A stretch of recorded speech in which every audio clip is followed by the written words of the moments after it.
Welcome, everybody, to Dead Talk Live. And tonight we are joined by Katie Amond and Sarah Zanotti. Guys, thank you so much for being here. The movie is called Faye. It premiered today on digital and video on demand. Congratulations to the both of you on a job very well done. We're going to get into the movie in just a bit. How are you guys doing tonight? We're good. How Yeah. are you? Thanks for having us. Yeah. It is my pleasure. I always like to ask people, whether it's just before the premiere date or especially on premiere date, how are you guys feeling on? I mean, this is not your first go around, but how are you feeling today with the premiere of Faye? Are you excited? Are you nervous? What's the overall feeling? It's awesome. It's been crazy. It was such a small project that came, and it's our first project to have out. So it's pretty special. It's our little Yeah. baby. It's exciting. It's hard to wrap my mind around it. Like that people are gonna be able to watch it. It's really cool. Congratulations again. It is no small feat, as you guys know, to get a film done, film produced, and then get it out to the public. So that in itself is an accomplishment, and you guys did a great job. So let's just get started. How do you two know each other, and how long have you known each other? Not even 3 years. No. Yeah, I think it'll be 3 years in September. Yeah. Happy anniversary. Happy Happy anniversary. We met, let's see. A mutual friend of ours had DP'd a short film that Sarah directed, and I saw it at his house. And I said, "Who is that? Give me her number. I want her to be in the sizzle reel for another movie that I was getting ready to pitch." And so I called her. I pitched it. We FaceTimed. She had a face mask on. Yeah. Yeah. I actually was like about to go to bed. She was like, "Do you want to FaceTime?" And I was like, "I look like not good right now. So what's the easiest way that I can kind of conceal what's going on here, but also look like I'm a productive businesswoman?" Right. A face mask. Yeah. So I just slapped on a clay mask and I was like, "What's up? So sorry about this." I was like, okay. So Dealing with the it was pores. like Mrs. Doubtfire, you know? That is awesome. That's an awesome story. Yeah. Now, you guys both co-wrote Faye together. Katie directed the film. So let's get into it. Faye is a story ultimately about grief. What did you guys use as an inspiration to write this screenplay? Well, you wanna take this one? To write the screenplay? Well, we were inspired a little bit technically by Bronson with Tom Hardy. The black box monologues were kind of inspired by his performance pieces in that film.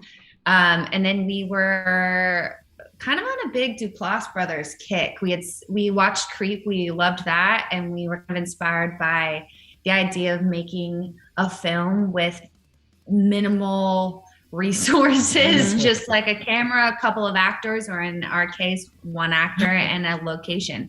Yeah. And then the story for Faye, I had sort of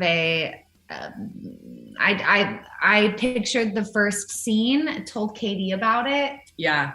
And we just went from there. I was like, okay, so it's, she's in her car talking to someone, and then it's revealed that no one's there. And I was like, okay, dead husband, we can work with that. That's a start. And then I remember just like, we also decided she should be a writer, and I thought it would be cool to have a self-help author who is breaking. And then I think like in the middle of the night one night, I just texted her, and it was like 5 stages of grief. We'll divide the movie into chapters like it's a book, and we'll go through the 5 stages of grief with Faye. And that's from there we got like a really solid outline. Yeah. Now, Sarah, you are, like you said, you are the sole actor that we see on the screen in Faye. What was it like doing basically a feature film that's a monologue? Had you ever done anything like that before? Uh, no, not on camera. We've been joking about this because I was like, if people just knew me, they'd be like, "Yeah, that checks out," because I just am always acting by myself. Like if you see me at a stoplight, like I'm probably crying, about my non-existent children or something like that. Like I'm just like, before I go to bed at night, like I'll just like make up a monologue, say it to myself in the mirror and be like, all right, you get some sleep. And then I head to bed. So it weirdly felt natural. But also the camera feels like a character too. And Katie and I have a cool actor director chemistry that, there was energy to work off of, but there were moments where I was like, so what are we doing next? And, then I'd look at it and I'd be like, okay, so I've got a lot of lines to do. Yeah. Oh, thankfully, but so you thankfully pulled it off. it. You pulled it off brilliantly. Not only you sitting on the stage and doing the narration, but also alone in Louisiana in the cabin and talking to your dead husband who you made up in your mind you can't accept the loss, and then you have all this other stuff pop up. We're not going to give away any spoilers, but you did a really I mean this. You did a brilliant job pulling it off. It's a very, I would assume, I'm not an actor, but I would assume it's a very difficult thing to do, not having a screen partner to sort of play off of, and just doing it on your own. And you did a brilliant job, and I'm sure Katie would agree as well. Now, Katie, walk us through the process of deciding to use a doppelganger, which is Sarah again, as the quote unquote paranormal entity in the film. That's kind of a funny story, because we were writing and Sarah hits me with like, you remember that movie with Nicole Kidman where the ghost, like the others, people in they were the ghosts? And I was like, the others? And she goes, what if it's like that but just me? And I was like, so the other? For the longest time, we called Faye the other. Yeah. While we were on set, we were like, go get in the other makeup, Which, by the way, those contacts, we have yet to talk about that. These contacts that sidebar. Yeah, the contacts for the other, blind. Completely blind. Made me blind. I mean, you want to develop trust with other human beings. Put them in whiteout contacts on and be like, I've got to go pee.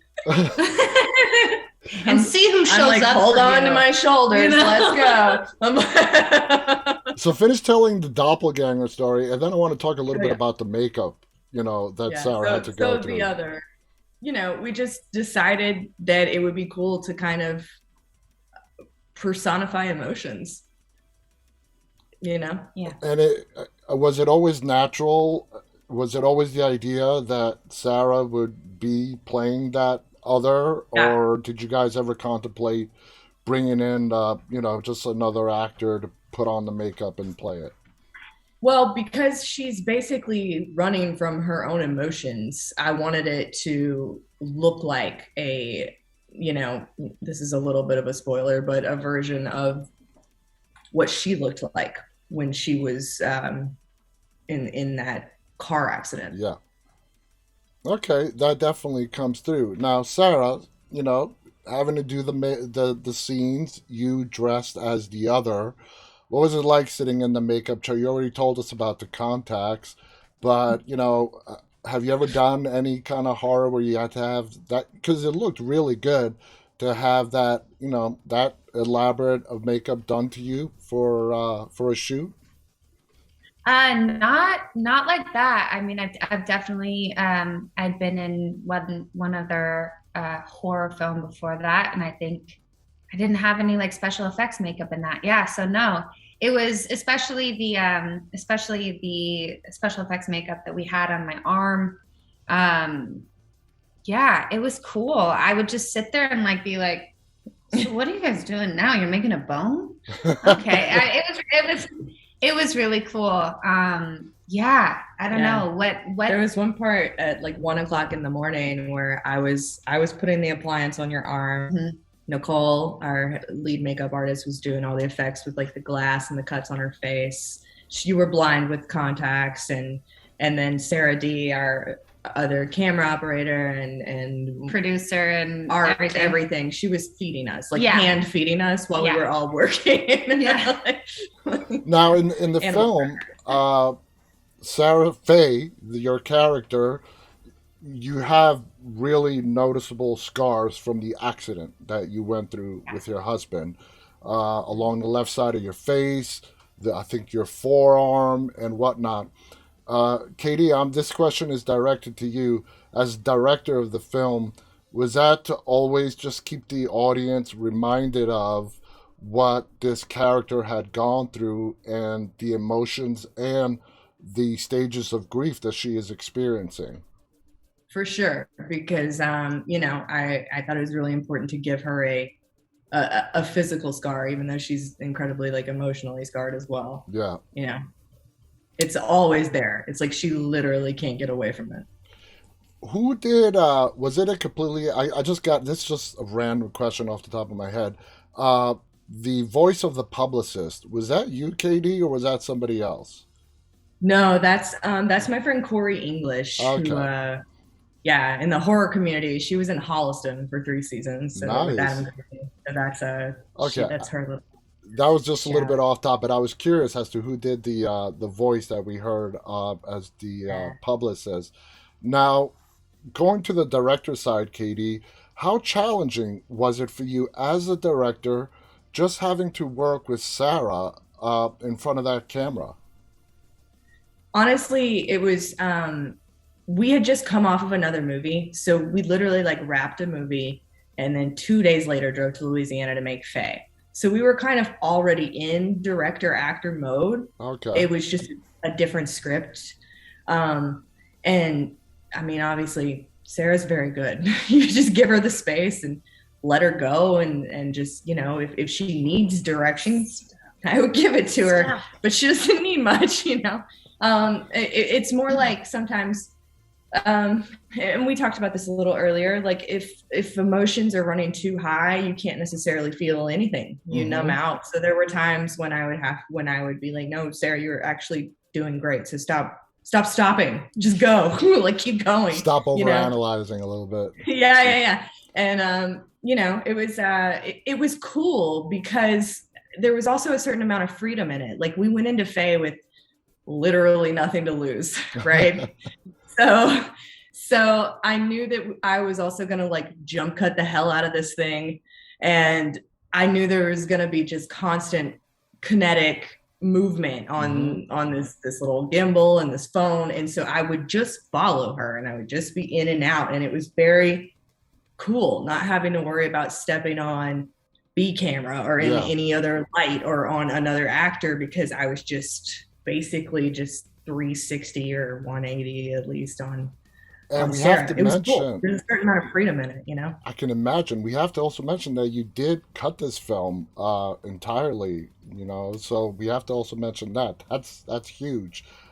Sarah, I want you to describe, in your opinion, when you helped develop the character of Faye and acted, how would you describe Faye to the audience who is going to watch the movie? Sure. Um, I think Faye has found herself in a position in life where she feels an incredible amount of responsibility, that she's got to keep up this face and this level of strength for her followers. She's a personal growth author who has a lot of people who look to her for the answers in their own lives. Mm-hmm. And in a weird way, that responsibility and that pressure has kind of numbed her to being able to handle certain things in her own life. And so, while at times she's very unlikable and cynical and all the things, she's just a layered, complicated human being, as we all are. And she's terrified. Yeah. She's terrified of having to process something that she does not feel equipped or ready for. Yeah. But I love Faye. I love her. How can you not? I want to ask you guys, when Faye makes it to the cabin, that's when all these strange events start to happen. The doppelganger, and not only that, there's some strange noises, events in the house. Now, Faye, this is not a spoiler. She's grieving and she's taking medication. She does not shy from drinking an extra glass of wine at night. how do you guys want the audience to interpret the paranormal side of this movie? It is a horror movie. Uh, Mhm. do you guys want everybody to just walk away with their own opinion as to what really happened? Let me get your opinion on that, and then I have a follow up question. Let me direct that first to KD. How do you want the audience to walk away from this? Um, I want the audience to, okay, so Faye is a horror film, but it's not, it doesn't fit into like a very particular subgenre. It's not a slasher film. I mean, there's like a tub of blood, but it's Oh yeah, not gory no, really. Um, it's very realistic, and the true horror is in the human emotion that this one woman is going through and the isolation that brings it out of her. yeah, Um, so, but and this is something that you pointed out earlier, but it's really just everyone has experienced grief in some form, and so hopefully from it's relatable, and yeah, it's kind of the same way that you cheer for any character to survive in a horror movie, yeah. And but you're actually Faye's pulling literally for Faye to pull through to this. just survive herself. Yeah, and we're not going to give away Yeah. what happens to Faye. Now, Sarah, I want to ask you about a particular scene. You're, like we said, Faye is a writer, a self help writer. She wakes up one morning, and I got to give this part away. She has writer's block. Obviously, that's why her publicist offered her to go to her cabin, the publicist's cabin, as a retreat, so she can start writing. You wake up one morning, and basically there's a lot of stuff that got written, and you don't understand when or how this got written. How do Mhm. you interpret that scene? Do you think Faye ultimately wrote that off as telling herself, you know what, I did this and I just don't remember it? Or at that point, does she really believe that the house is haunted? I think at that point, she is starting to realize that there's something that's off in the Mm-hmm. home. Mhm. Um, the kind of under the surface part of that for me was like when you are going through something like that, time and space is so messy Oh yeah, in your brain. And you're like, what did I do yesterday? Who am? yeah, What did I say? You know what I mean? So that was that as an actor, that's kind of like, how that moment played out for me internally. But yeah, I think for Faye in that moment, it's like, all right, something's up here. do Mhm. you think I'm not alone. with all the pressure that you were getting from your publicist, do you think it ever occurred to her to, when the next time the publicist called, or Faye calling the publicist and saying, yeah, I have like 10 chapters already written, and it's a question of ethics, and you possibly not knowing who wrote that? Was it a ghost? But not remembering that you wrote it yourself, if you wrote it yourself. Do you think, Right. did you guys, when you were writing the script, was that at all ever at play that you wanted the audience to experience what would Faye do and say to the publicist in regards to all this work that appeared out of nowhere in Faye's mind? She didn't know where it came from. How did you Yeah. want that to play out? I think that I think that we're showing some sides of Faye too, that like questioning who she is as a person Mhm. in a way, and her morality, Mhm. For sure. her integrity. Because at this point in the film, that is what Faye's being put face to face with in her life, is Yeah. like, am I a good person? Mhm. What kind of choices am I making? And so that's the dynamic that she has with her publisher very much shines a very bright light on um, who she's become in a lot of ways, and areas of her life that that maybe she's a little blind to. Mm-hmm. What I loved, Katie, about another aspect that I loved about is while Faye is at the cabin, she does a couple of live streams on Instagram to talk to Yeah. her fans. This is a celebrity. She's a best-selling author. I think it's mentioned that she had three best-selling books before the incident. And then you bring in the social media aspect, and I loved when towards the end, when we're not going to say what happens, but you show on the screen the responses that she gets from her fans. Mm-hmm. What was your thinking behind that? I thought it was brilliantly done, but what were your thoughts about displaying the responses as opposed to just showing Faye what she has done throughout all of the movie, just talking them out to herself? Yeah. I don't know. I think it's just a socially relevant thing, like cyberbullying and also just comment culture in general. Yeah, Like there's always gonna be trolls, like no matter what, you know?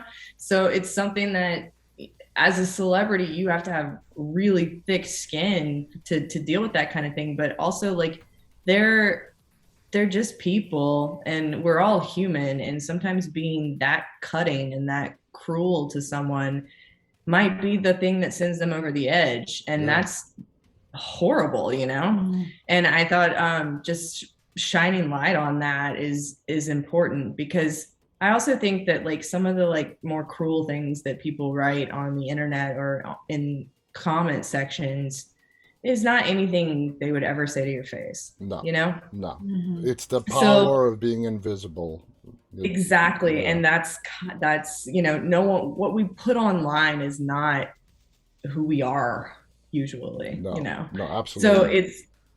it's like the one time that she is actually putting herself out there Yeah. and being really truthful and really honest, she's slapped with some reality, you know. Yeah, and I think too, like seeing the comments, having that be something that everybody can read along with Faye, it's Mm-hmm. like it's just that uh moment where you realize there is another person on the other side of the screen that you are writing Yeah, to. yeah. Mm-hmm. And you might not think that it reaches them, but it does. Mm-hmm. Yeah. And yeah, so I thought Yeah, I that, I thought mean, also it was shining. It was Katie's just shining editing light was on that issue, you know. Kudos. Good job on that. The last question I want to ask you, watching this film and working on a budget for a film, those the recollection of the car accident scenes seemed really detailed and done very well. How hard was that to put together uh, as a director? I'm assuming that was probably a lot of chunk of the budget went to shooting those sequences. I mean, tell us about that, Katie. We spent $200 on that sequence. yeah. I'm not kidding. Yeah. We literally paid someone at an independently owned junkyard to stay open for 3 hours Yes. after closing for us. I crawled inside of an She already crawled crushed inside an vehicle. already crushed vehicle. I took out all the chalk markings on it in After Effects. We used a steamer to put smoke in. And Brilliant. yeah, and then we threw a bunch of glass on the ground, like safety glass, rubber glass. Uh-huh. Yeah. And that And is then I how, screamed. and, you know, we provided a certificate of insurance and she screamed and we put a bone in her arm, sticking out of her Wow. arm. But that is how we shot that scene, very cheaply. Necessity is the mother of innovation. You guys pulled that off brilliant. I never would have guessed. I mean, Thank you. Yeah. that's brilliant. Go to a Thanks. junkyard. Cars are already wrecked there. Put Sarah in makeup, put her in the car, and you're good to go. Yeah, Yeah. we had some cop lights. We had red and blue flashing lights, you know. Yeah. Wow. I want to thank the Yeah. both of you for coming on here and sharing these Yeah. stories. Guys, I recommend this movie highly. The movie is called Faye. It's premiered today on video on demand and digital. It's available on basically your video on demand platform of choice, whether it's Amazon, Vudu, whatnot. Check it out. You won't be disappointed. It's a great film. I want to thank both KD Amon and Sarah Zanotti who co-wrote the film. Katie directed, edited the film. You guys did a brilliant job. Any final thoughts you want to share before we go? You know, one thing that we haven't mentioned. What?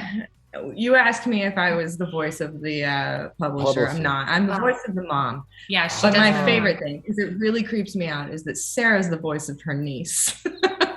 So she's having a conversation with herself when she's talking to her niece. Katie is endlessly freaked out by my ability to sound like a child. It really is disturbing. I never would have guessed I was not a child. But this is Ellie. And Yeah. she's really sad because she doesn't want us to go to swim practice. You know, it's That is freaky.